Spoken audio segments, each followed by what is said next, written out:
choose. And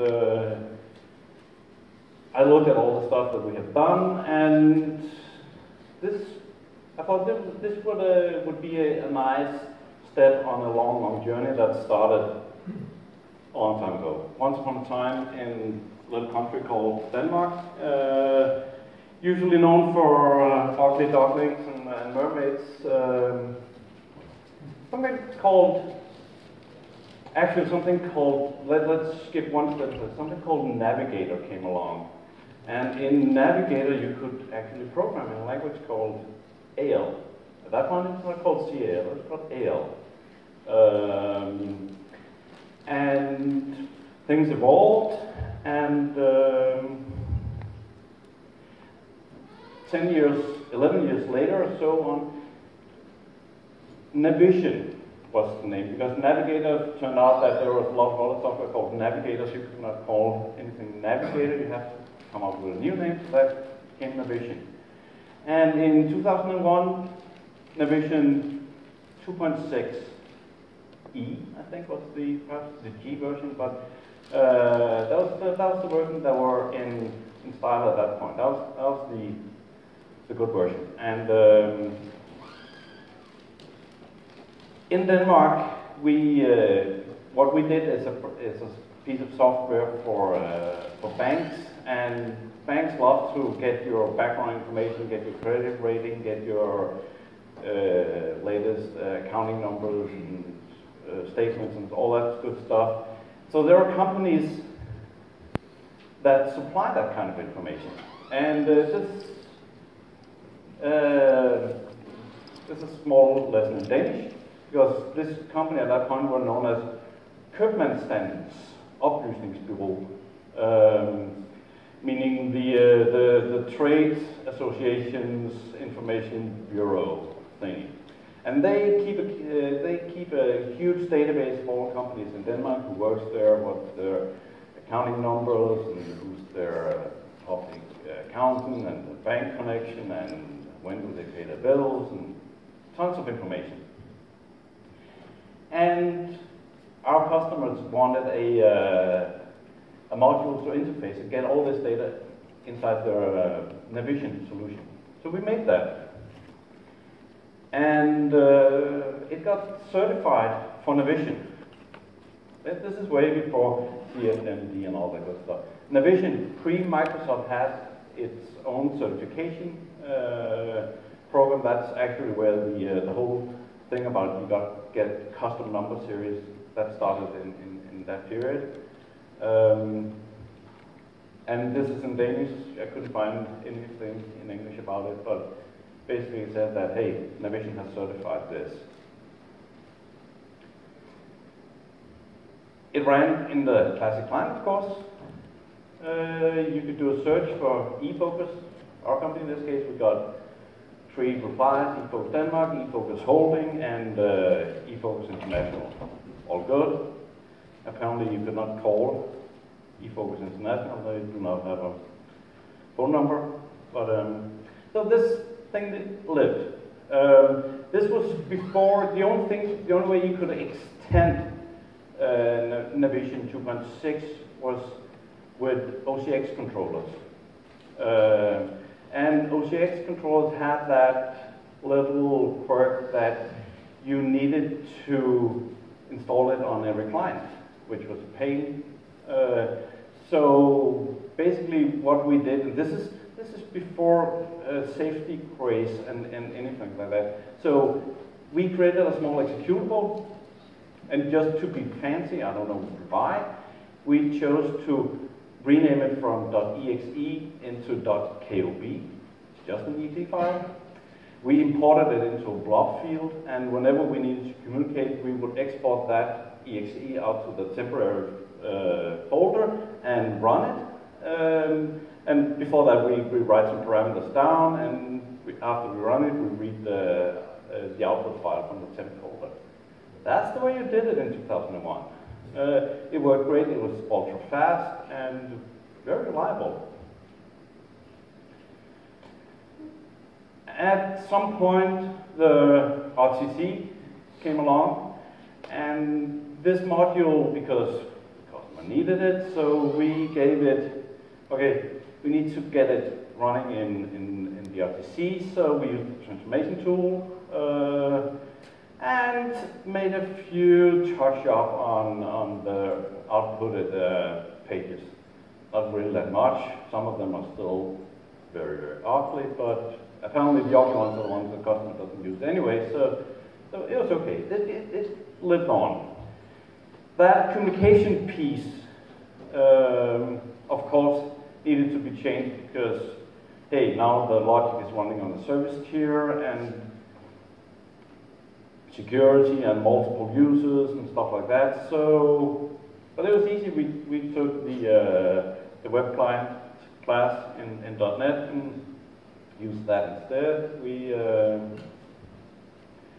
did some stuff with a memory stream to get the data around. Another little quirk in this add-on is that this was also before there were any usable XML parsers.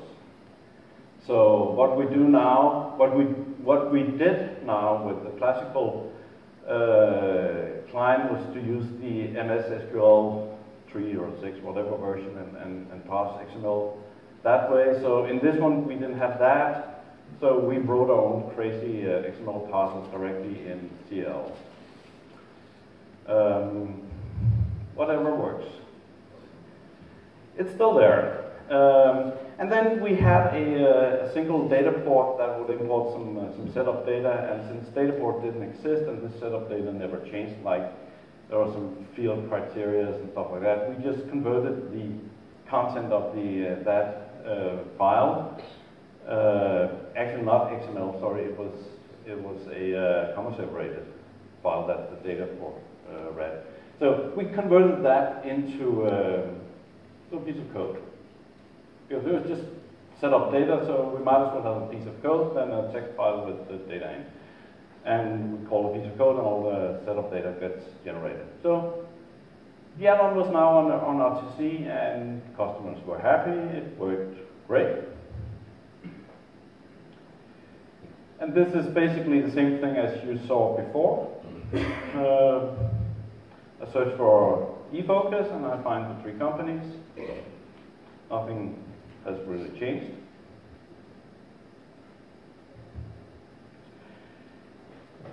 And then we arrive at the future.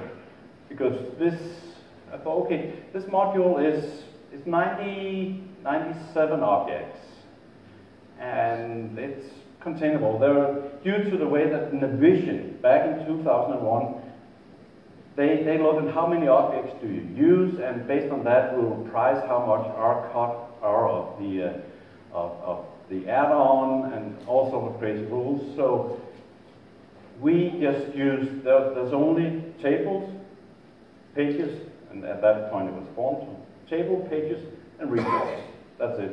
All code has been added as functional tables, so there are no code units, there are no queries, and a single menu suite, of course. So I thought, okay, we can bring this into the future.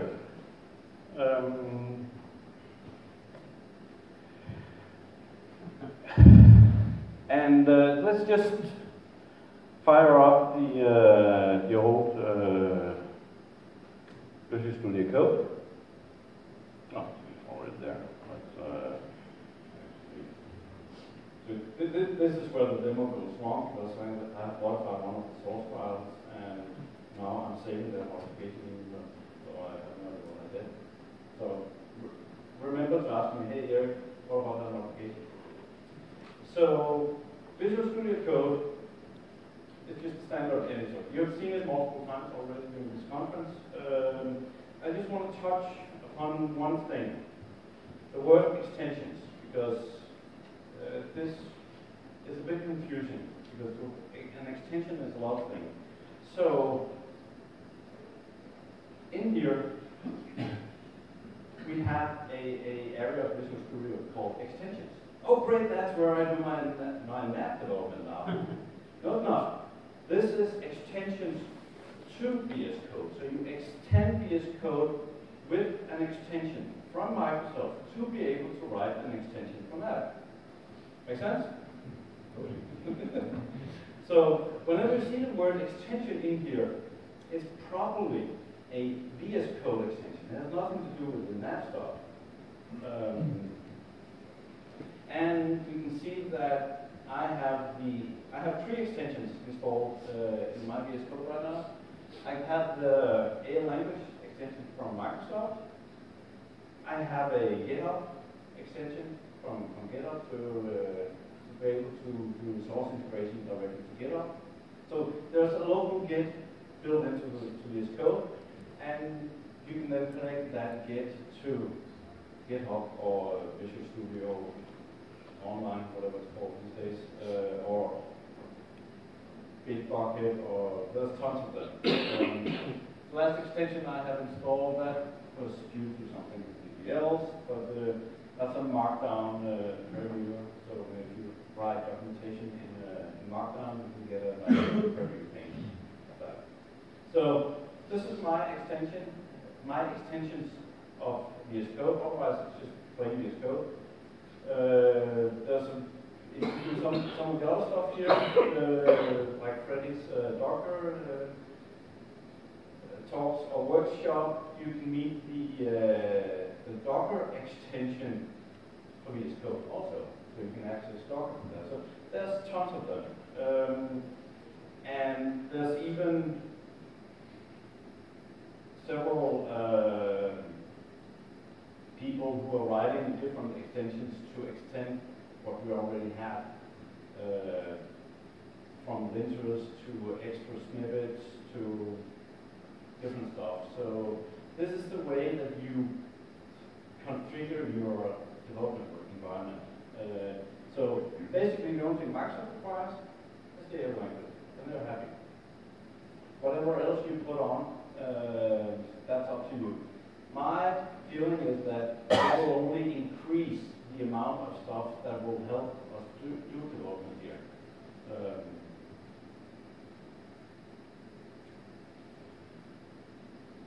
So, extensions. And we've already got Visual Studio Code fired up. So, to get started, the blank page thing. Let me just do a new window of Visual Studio Code. And there is a command palette where you can write everything in Visual Studio Code is a command. So whenever you want to do something, there is usually a command to do it.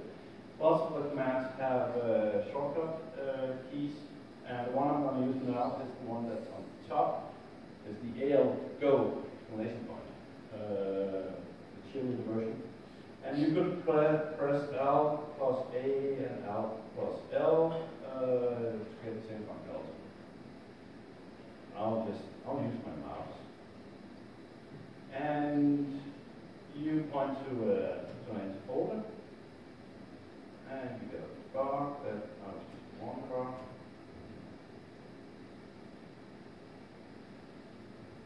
Then it asked me, so where do you want to work? So what's the server? And this is the new concept that in previous time you were sort of working on the server in the database. Now you're detached. You're working on your local PC in a folder, in my case just documents folder on my user. And then I will tell the AL language extension what service do I connect to. And if you have looked carefully in some of the other illustrations, you would have seen that it connected to port 7049. And my nav instances do not have a 49 port. The standard ends with 48. I think that's the OData thing. And but there's a new port, 49, which is the service for the development environment. So I can either connect to, and this is, correct me if I'm wrong, so cloud means that you're connecting to a Microsoft provided service. Local server means that you're connecting to anything else, being your local machine, being your local server, being your own thing you deployed in Azure. The only time you would use cloud server if you're connecting directly into the Dynamics 365 environment. And we will change the name. Yeah. So This is the one we want to use. What we get now is we get 3 files, but we don't care about the hello world because that's just noise right now. So we get a file called app.json. This is your project file. Let me know if it's large enough, or I can. So inside information. This is actually a web app. You're looking at a web app right now. It's running on a embedded Chrome browser as something called an Electron app, just like Spotify, just like Slack, and a lot of other apps right now. So you can do stuff like press Control plus and scale your app.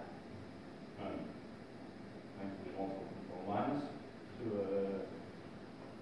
make smaller. So we get the app.json. This is your project file, and the project file you get a width as an ID, which is how the server afterwards keeps track on which extension is which one. There's name, publisher, blah blah blah, and most of these fields doesn't matter right now for what we're doing, but they matter greatly if you're going to publish something to app source. Because you need a logo, you need a privacy statement, URL, and all that stuff. But to get going, the only thing you need to worry about right now, if you don't care about the name, is the platform version and the local. So this needs to match the server that you want to work against. So if you want platform 11 is Tenerife. Platform 10 is 2017. And if you ask for platform 10 and you connect to a Tenerife, it's going to blow up on you and the other way around. The reason this is important, because right now we have this file and then we have the other file, which is the launch.js. Launch.js describes how do I connect to the server. So where's the server, what's the instance, what's the tenant, how do I authenticate. And then there's this startup object ID, which is a helping hand saying this page number is the one that we will open default when we open the client from VS Code. So you cannot open, if you're working on a report all the time, you cannot open that report directly or stuff like that. That will probably change in the future. I hope so, but it's a more a client feature. Yeah, yeah. So it's, I mean, right now the only thing is on. Okay, and that's great. So this file can you make sure that you can connect to the server, and the other one tells you how is the project. So one goes for the project, the other one goes for the connectivity. So when you got those two files correctly configured, the first thing you do is actually that you pull what's known as the symbols from the server. Because right now, if I start writing here in the hello world thing, I get red lines on the customer list because there's nothing in this environment called customer list.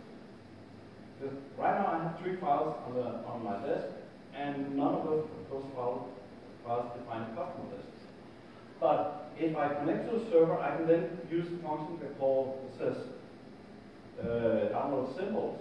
And symbols are basically the public descriptions available in whatever is on the server. That goes together with the platform. So we will pull those symbols. And I'll just switch over to this one. And we can see that if I, in this case, I've actually fill out some of it, and I'm running against the DK server.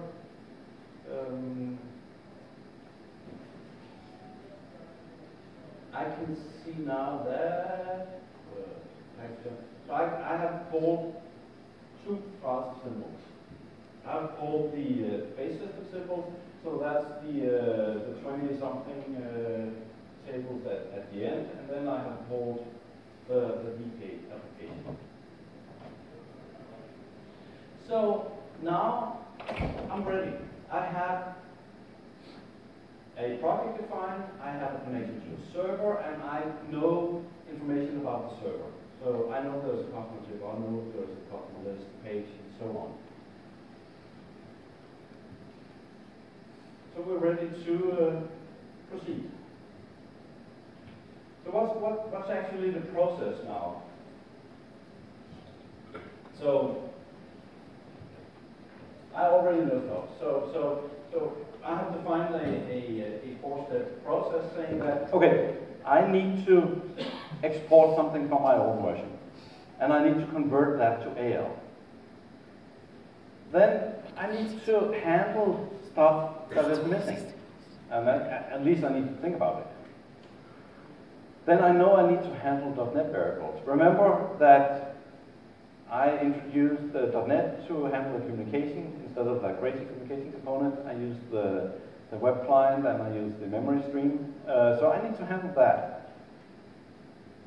And then, in this case, I'll do that by hand, but I need to get the extension objects because I want an action on the customer card to go search up that specific customer's information and stuff like that. So I need to add extension objects to the solution.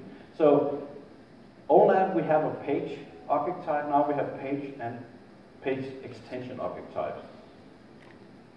And those get added together, merged together at runtime to present what you're actually seeing.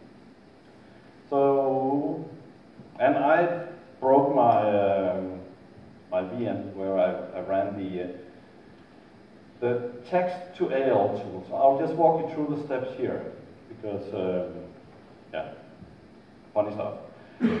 So the text to AL tool is the tool where you take objects in text format and convert them into .al. Have anybody ever tried to hand edit the TXT files and messed up the indentation or messed up the character set or you name it? Yes, thank you. So the TXT files, even though it was technically possible for Microsoft to say, hey, that's the text format, that's what you have to work in, it will never give you a delightful developer experience because it was just dreadful trying to edit them. So there's a new format, and the new format is, even though now it's called AL and the old one is called CAL, it's the same language. The .al files is a different format for containing the same information. It's a file format that makes more sense in having the declaration of layout and actions and code without the crazy indentation and support for modern character set and stuff like that. So you can work in it, but it's the same. So even though, and this is where I get the stares from Microsoft, even though they say, hey, it's a new language, it has a new name, let's say it's a new version of an existing language, package more edible.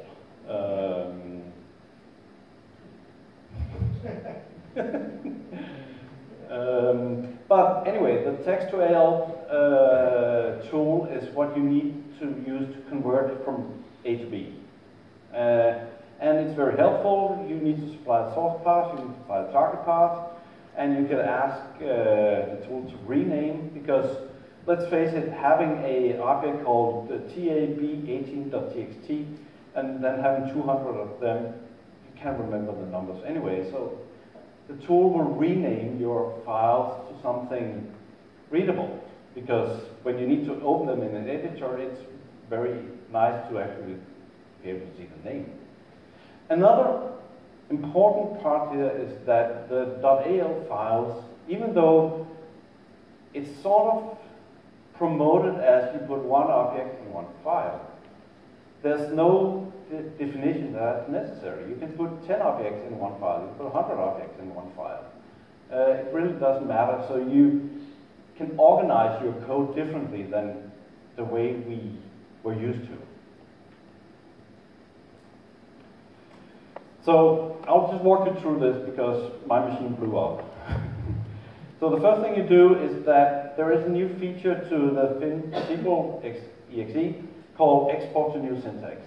The problem with the TXT format right now is that it needs a lot of knowledge to read it correctly, and what should be quoted and what should not be quoted, and there's information that is a hard time to do a text-to-text conversion without getting there. So Microsoft added a new exporter that will export the objects in a way that's easier to convert correctly. So the first thing you do is export the objects to the new format.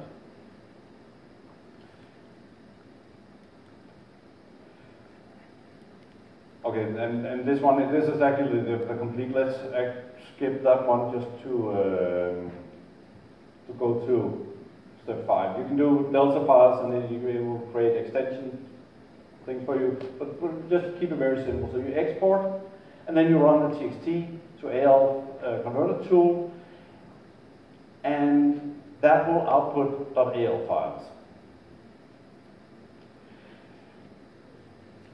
What you get is not yet 100%. So there might be, this is a quick dirty hack. I put it here just to say that, hey, you need to do stuff. So application area does not get transferred into this. You need application area on controls and actions in order for them to be visible in a 365 environment. They're not added right now. I think there's a better solution coming, hopefully. So this one is just a quick C# saying, hey, run through all my files, and if you find part in a line, if you find a curly bracket open on a single line and has the part parenthesis beginning with the line before, hey, we will add application area equal all. This was written late night, but it gets the job done. This is mainly to say, hey, what you're getting out of TXT to AL is not something that you can just machine process and it's done, and you can keep all the development in the old one and just export to the new one and everything will be fine. That's not the case. There's also things that you can do in C side that, how should I put it, that was probably illegal from a more strict perspective. You could create an option variable without an option members. It works just fine, and you could address the options just by number, so it works more or less like an int. That's not allowed in the modern development. What else do we have? There's a couple of other examples. There's stuff that the other one is that C-side, you can have properties on forms and pages and things like that. And some properties actually disappeared over time, like the timer property on a form. That timer property got converted with the transformation tool. That timer property got converted into a page. But there is no timer on the page. But the property stayed there, so when you export the text, that property got exported, of course, in the text file, and the text to AL said, oh, fine, we can move that along. And then modern dev said, timer interval, that's not a valid property.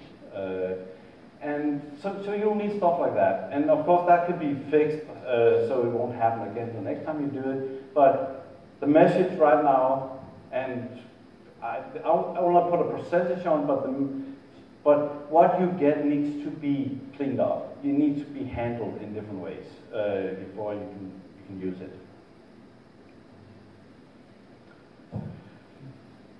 And I think we needed another one of these. So VS Code is coming. Hopefully it's not as bad as in season 7. So when we have all these files, so we got a bunch of files, in my case 90-something files, you need to organize them, because no one wants a long list of files, and you might as well organize them. So the way Visual Studio works is that the folder where you have the app JSON, that's your project root. Anything that is located in subfolders under that folder is part of your project. So in my case, I've added a folder called tables, reports, pages, page extensions. That's one way of organizing it. You might want to organize it by function area or subdivide it even more in folders and folders. And it's all up to your discretion. The compiler will just eat whatever is below the app.json location.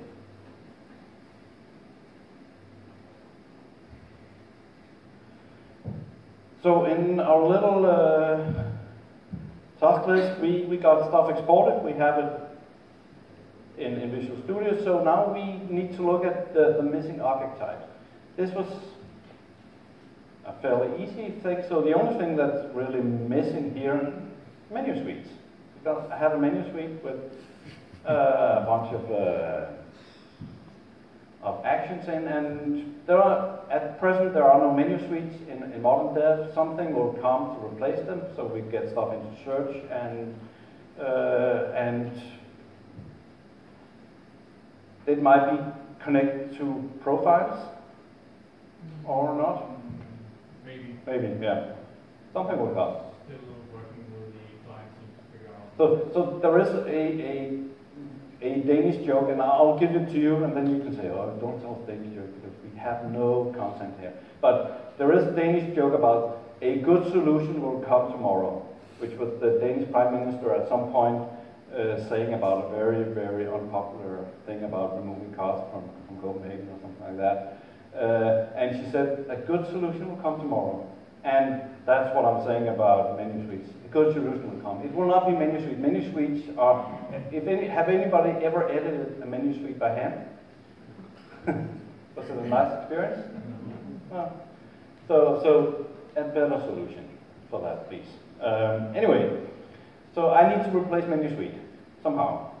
So we'll do that a bit later on. Then the modern dev also removes the usage of .NET variables. When we're talking .NET in NAP, there are multiple levels. There are, just using a .NET variable, you create an instance of string builder. You create an instance of system.doubled for some reason.